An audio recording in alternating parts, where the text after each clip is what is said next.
Hello, I'm Juliet Mann, and this is the Agenda podcast, CGTN Europe's one-stop shop for smart, in-depth discussion of the issues that really matter in the world today. It's the most talked about technology since the birth of the internet. It's going to change the way we live and work, creating a new industrial revolution. I'm talking, of course, about generative AI, artificial intelligence. But at the recent World Economic Forum in Davos, Chinese Premier Li Qiang said AI is a double-edged sword, massive opportunities, but also huge risks to global security. At that forum, I spoke to the Chief Technology Officer of SAP, one of the world's largest software firms, to get his take. Like with all technology, technology per se is a tool. And mankind has tools for millions of years. And now we have a new one with AI and generative AI. And of course, it's on us to shape how that tool is being used. And of course, we want to put it to good use. You want to put it to good use, but you need to work together. So how do you see that collaboration and cooperation happening so that everyone's on the same page? We do see a very good collaboration with all kinds of governments and private sector as well. We see a more and more harmonized way of where regulations are going. And therefore, we are not completely there yet, but it's on a good trend to set let's say, a baseline of what needs to be in place to use that technology. It is quite patchwork, though, if you look at it from different global perspectives. The EU's rules, they seem quite far-reaching. The US has maybe a lighter touch. Which one's your preferred direction? Of course, as a global technology company, we would love to have one set of rules. But we are used to the fact that this is not the case. And we do see that it goes into the similar directions. With the EU AI Act, it's a low bar that is to be crossed. But we see similar directions in all parts of the world, actually. And good thing is that as SAP, we set the bar higher than any discussion that is going on in the world in the moment to ourselves. But you also talk about supercharging AI. What do you mean? Supercharging AI, and the ultimate goal is to supercharging humans. Many studies, for example, we talked to Stanford yesterday, show that a human being you can interact with that has all the AI and Gen AI support, for example, in a call center, you want to deal with the human. But that human, of course, is much happier if they have all the tools, if they can serve you better when you have an issue. So therefore, supercharging humans is what our ultimate goal is. So you're saying AI, the rise of AI, isn't going to take away everybody's jobs? It will not take away everybody's jobs. It will change. It will take away tasks that we do today. And I like to refer back to the invention of computers. Many people don't know, but computing was a job. You would come to the office, you would have hard mathematical tasks to do, and you would compute them. And then computers were invented. And then people could decide. Either you would say, okay, I don't want to deal with this new technology. And of course, then after a certain point in time, you don't have that traditional computing job anymore. Or, for example, you become a programmer and you go up the chain. So AI, Gen AI, will create a lot of new jobs. We see that today. It will change existing jobs. And not AI will take away jobs, but humans that leverage AI will take away jobs from humans that do not leverage AI. I think you've said that the AI can cut 2 hours work to just 15 minutes. How is that going to happen? And what's that going to mean for our productivity? The productivity will go up. I use that example, actually myself internally at SAP, to prepare for a board meeting, like financial analysis. And we gave a generative AI system some of the required data. And then it did a bunch of analysis, which actually I could then use in our executive board meeting. So anyone can be a CTO? I hope that more people can be a CTO. So we need amazing CTOs all over the world, amazing tech companies all over the world. And this technology will help. Especially as a CTO, you need to stay curious and always try out these new technologies and then take away what is best for the team and for you and for the company.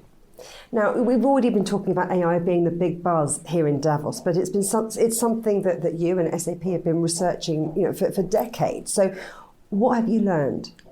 We learned a lot over the years. And initially with narrow AI, what you had to do is you had to build an AI model for each and every small use case. For example, our customers are of course interested when I send an invoice, when will people pay? You can build a model to predict this. But that model had to be retrained over and over again for every customer. And now what we have with large language models, it's much easier to train those. Also, we work on our model on tabular data to train and predict this. And we don't need so many different models. These large language models, they are very, very good in serving multiple different tasks. And that helps us a lot. Also, we learned a lot on the ethical and responsibility side. How do you do that? You need customer consent to use their data to train your models. A lot of things that we learned. You mentioned ethics there, and that's really quite key to a lot of the conversations that are happening in the corridors of power here in Davos. Is that the feeling you're getting? Yes. Our SAP Business AI, we say it needs to be relevant. Otherwise, why would you care? And we embed AI into our applications to achieve that. It needs to be reliable. We combine large language models with company-specific data that is stored in SAP systems to get to the best results, ideally without hallucinations. And then, as you mentioned, responsibility. Using it in a responsible way. That is actually the main topic here in Davos. And there we also learned a lot and did a lot over the last couple of years. Because you are a company that creates software to help businesses run their systems. What are your clients saying to you that are the biggest challenges, that their biggest concerns? We have software for all kinds of areas, in finance, in supply chain, in HR, procurement, customer experience, and all the technologies that support this. And they really just want support. I give you an example of analytics. With Just Ask, we launched a feature that you can just in natural language, ask your questions about a state of, for example, now logistics. Where is my material? Where did I get it from? When will it come? And these questions now can be asked in natural language, and everyone gets the correct answer. And then as a team, you're on the same page. You're not debating numbers. You're not having like different versions of the truth. You have this one version, and you can easily interact with the system.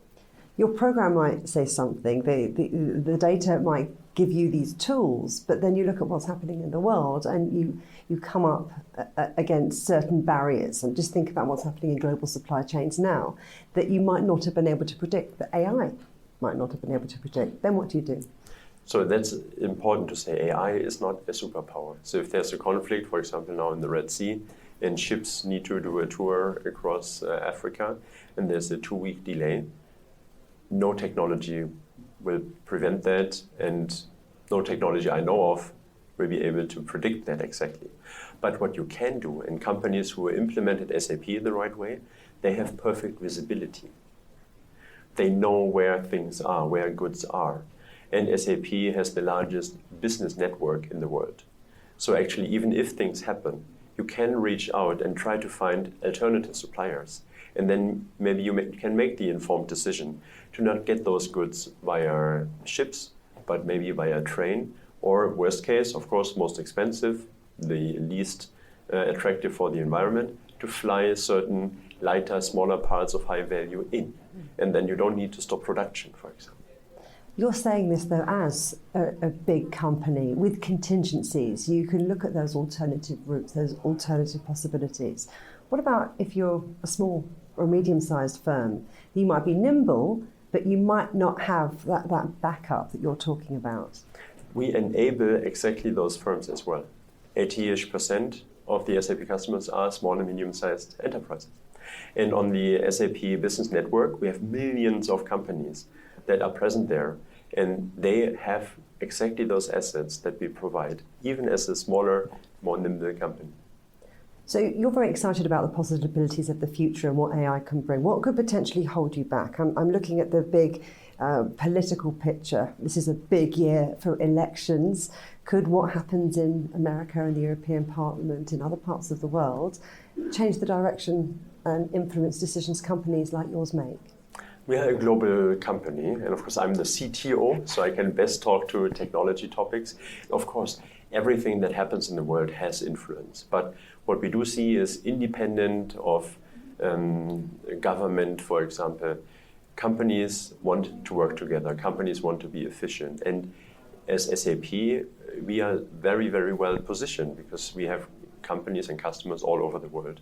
We bring them together as being partners, as being suppliers, as being customers of each other. And that we see happening independent of what is happening in the world. But this tech is developing super fast. I mean, did you worry, though, that the gap between rich and poor, the haves and the have-nots, is only going to widen? This is a concern that is widely prevalent. The IMF made predictions actually that there is risk of exactly that being happening, that there is a divide in the world, and even further divide. I hope that we can overcome that. So we make our offerings available to anyone who wants to join. And by doing that, hopefully we can actually mitigate those risks. Good thing is that what do you need to participate in this new technology? You basically need a smartphone and internet connectivity, and almost everyone has that. So you're developing the software and the tools for companies to do more business, to get trade going more faster, to get economies growing. For that, you need to equip the next generation. So I wonder, what would your advice be to a 21-year-old? To a 21-year-old, my advice would be to always stay curious. For me, what helped was that I always did something I loved to do. I learned programming with 15. With 17, I had the first company, building websites, programming a bit, and so on. And I liked it. And then, of course, you put the extra energy in. And then you find others who also like it and who are with you on that journey. And as I said, be curious. For example, as a CTO, but actually everyone should try out these new technologies. I have 2 nieces, they are 3 and 5. And last year I got the Uncle of the Year award. Why? We used ChatGPT in that case to building stories. They gave me keywords, and then we had talking flowers and unicorns, and the 2 of them were stars in that story. But of course at SAP and in many, then if you're now 21, maybe you decide you study, you go abroad, you take that and apply it for business. And that is what we do with SAP Business AI, to basically supercharge humans to do the job even better. Sounds good to me. It's been a pleasure talking to you, Jürgen. So we heard there about the risk of an increasing technology divide between the haves and the have-nots. But how is that playing out in practice? And how important is global trust in that equation? To get an insight, I spoke to Bosun Tijani, Nigeria's Minister of Communications, Innovation and the Digital Economy. And I think, for the portfolio that I hold in Nigeria, for instance, technology, especially digital technologies, is partly responsible for why that trust has been eroded, because people can now share information that is factual, non-factual, about their society, about how they're governed, and all this come together at a time when our world is going through significant challenges. Thereby, you see citizens questioning whether the leaders truly understand what they're going through and if they can trust the leaders. And I think the technologies, digital technologies, still offer a significant opportunity for us to bridge that gap if we communicate effectively, but also transparently. There has been a buzz about digital innovation for years now, and AI at first seemed to be a low murmur in the conversation, but now we've got ChatGPT and other generative artificial intelligence tools. Everyone's talking about not just the opportunities, but the risks, as you mentioned. So what's your take? How worried should we be? It's a significant question. I think we should be worried because of the power of artificial intelligence. Or it offers humanity the opportunity for us to use it to do things that we've never been able to do before. The opportunity for us to also get machines to think probably in ways that we can't think, and probably take decisions that humans are unable to take. I think that may be because these machines, by the power of AI models, they get a chance to be able to aggregate deep insight, and based on the insight, historical knowledge, can take decisions that we can't take. So we should obviously prepare to manage it better. I think humanity has done this over the years where phenomena come and we find ways to regulate it, manage it appropriately to create value. But I also think we shouldn't allow that to erode the opportunities that we have in it to develop. There's so many parts of the world that can use better insights so that we can manage our resources better, so that we can put the little resources we have to good use for our people. I think AI gives us that chance to do things smarter, faster. But with every good thing is also significant challenges as well. So that's the big problem or challenge that leaders have to face today and fix. So we should be positive about it. So let's talk about Nigeria, which is, I think, the #1 startup hub in all of Africa. Yeah. China's President Xi Jinping said last October that he wanted China to invest more in Nigeria's economy, digital economy. Yeah. So how do you see that playing out? As far as we welcome it because Nigeria has the 6th largest population. I think historically people tend to see it as a problematic nation, but the reality is that it's a significant country that can contribute to the world in immense ways. You know, when you think of the fact that currently workforce shortage all over the world is a big problem. Nigeria is a native, in a way, English-speaking country. There's significant contribution we can add to the world. Very youthful population as well. 60% of our people are under the age of 25, which means the workforce that we need to continue to power economies all over the world. Nigeria can actually significantly contribute to that. Then when you look at the resources as well, food security challenges is something Nigeria can contribute to. What we need to do is to mainstream access to knowledge, and that's where digital economy comes to play. If we want to diversify economies like Nigeria, we have to ensure that we're applying digital technologies to raise the level of productivity in key sectors in countries like that. And that is where, investing in the digital economy is not just helping Nigeria to raise its own productivity level and provide for its people, is also empowering a significant country to contribute to world development as well. But what about talent? There's a bit of a race for global talent, and I'm wondering if you're seeing things like entrepreneurs and engineers as maybe being that geostrategic assets now. And where's Nigeria in that conversation? It is, but the question is there really a race for talent, for global talent? I don't think so. I think quite a number of countries are aging. If you look across Europe, the population is dwindling. So there's really no competition. I think the gap in global workforce is significant, and we must come together to fix it. And that's where countries like Nigeria can really play, significant roles if we accelerate talent development. And that's what this government has been investing in. Our president is extremely bullish about it, not just in technology, across several tech sectors. The first thing I did as a minister when I was appointed was to launch a talent accelerator program that is looking to train 3 million technical talents. And that's been well received in the country. And so we do see Nigeria not being able to supply the technical talent that it needs to develop its own digital economy, but also Nigeria becoming a net exporter of technical talent globally as well. And as we talk about that and how technology is proliferating, we need to talk about regulation, because at the moment it's a bit patchwork, isn't it? And I wonder if you favour the EU's far-reaching or the US's lighter touch approach. That's a difficult question. It's a difficult question because I think as a nation, you can only sensibly participate in this kind of decision as to which is appropriate when you have a clear understanding of which of the approaches puts you in a position to be able to first protect your own economy and people, but also participate in the development of the world in a manner that doesn't compromise yours as well. And I think when you look at some of the issues around regulations around especially artificial intelligence, for instance, most African countries are late to the game.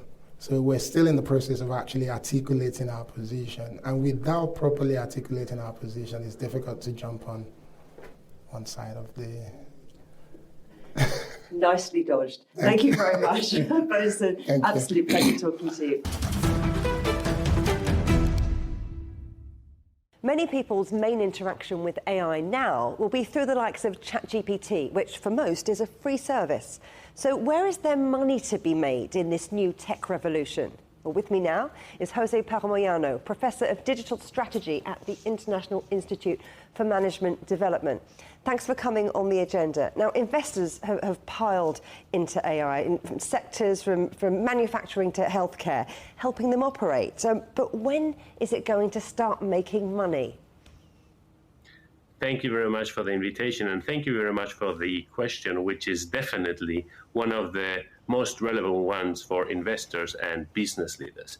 To answer it, I would say that first we need to understand that artificial intelligence is a tool that can be used in many different forms within the organization. So what organizations are doing these days, or starting to do these days, is to use specific tools for addressing specific problems. What we will observe in the near future is that teams utilizing these tools are going to address those issues, those problems, in a better way than teams don't using these AI-enabled or AI-based tools. And therefore, their performance in general is going to be better. Now, what is going to be the exact financial effect of using that tool, artificial intelligence-based tool? That's difficult to answer. But what I am sure that we're going to observe, as we have started to observe already, is that the teams within the organization that use these tools are going to perform better than those don't using them. All of the big tech companies, Meta, Alphabet, Amazon, Apple, Microsoft, they highlighted in their earnings reports the role of artificial intelligence in monetizing their AI ambitions. But how can they rely on those corporate customers paying for things like cloud services? And the technology is changing just so fast, and consumers are getting it for free. Yes, what consumers are getting for free now is, if you like, a version of ChatGPT, right? OpenAI version. Or what we get for free is Facebook, the social network. Now, the ones paying for that in the first case are those that pay for the extra license, for the couple of dollars a month that gives them access to some premium features.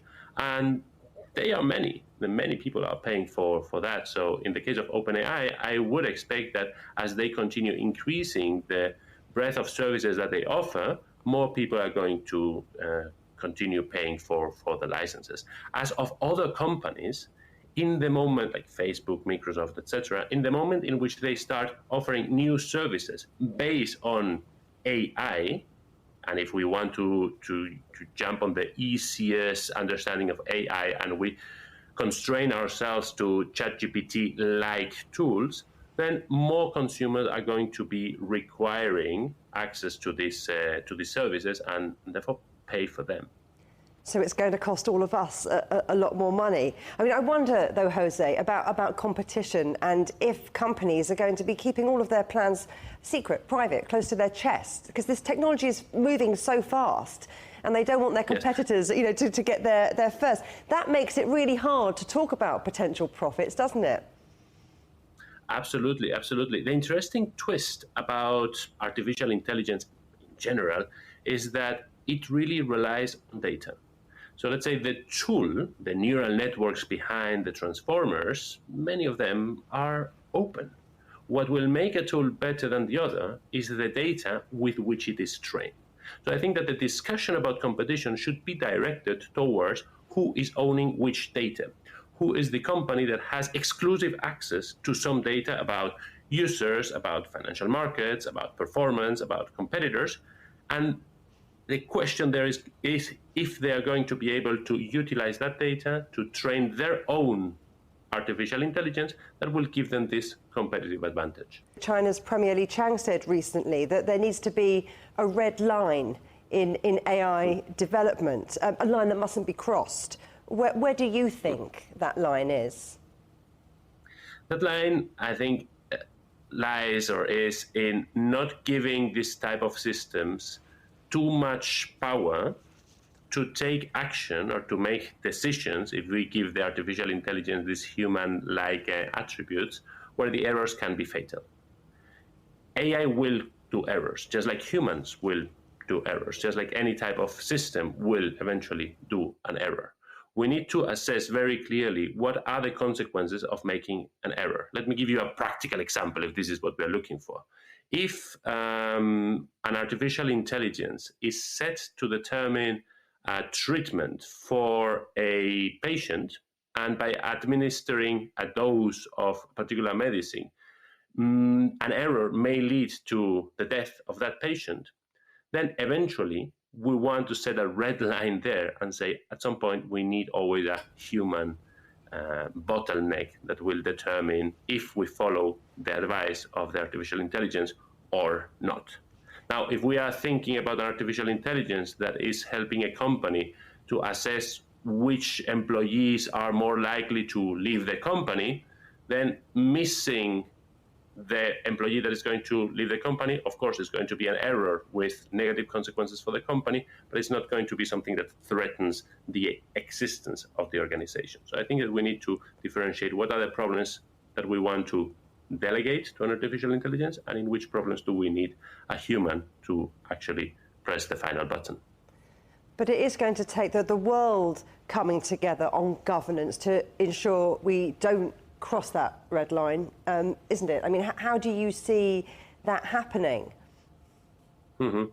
I am not particularly optimistic in that sense, because if a common agreement would be reached, and then someone not following that agreement could, at least in the short term, benefit from deviating from that agreement, then chances are very high that this someone, being it a country, organization, etc., will deviate from that agreement. And then the consequences can be actually very, very negative. So we are back in a very traditional governance problem about how do we govern this new resource that is out there, the artificial intelligence. And the challenge is going to be here for a while. So I think that it's far from easy to find a solution there, and it's something that is going to be on the table for the next couple of years for sure. José Parra-Moyano, thank you very much. Thank you.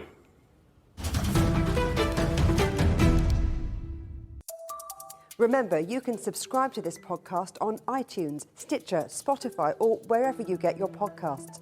You can also find more agenda content on CGTN Europe's Facebook, Twitter, Instagram, Telegram, and YouTube channels. Until next time, goodbye.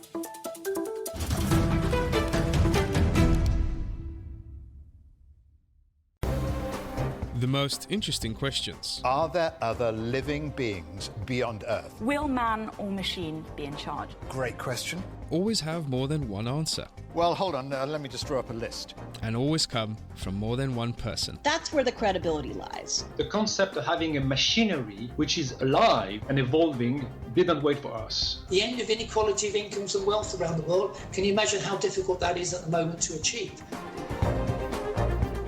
Every episode, Stephen Cole, Murray Beveridge, and some of the brightest minds out there shed light on the answers to some of the most intriguing questions. There are two ways of looking at this. Machines can't really discriminate between civilian and military targets. The Answers Project. Maybe we need to just look at this in a bit more detail. Extraordinary claims require extraordinary evidence. The Answers Project, a new podcast from CGTN Europe.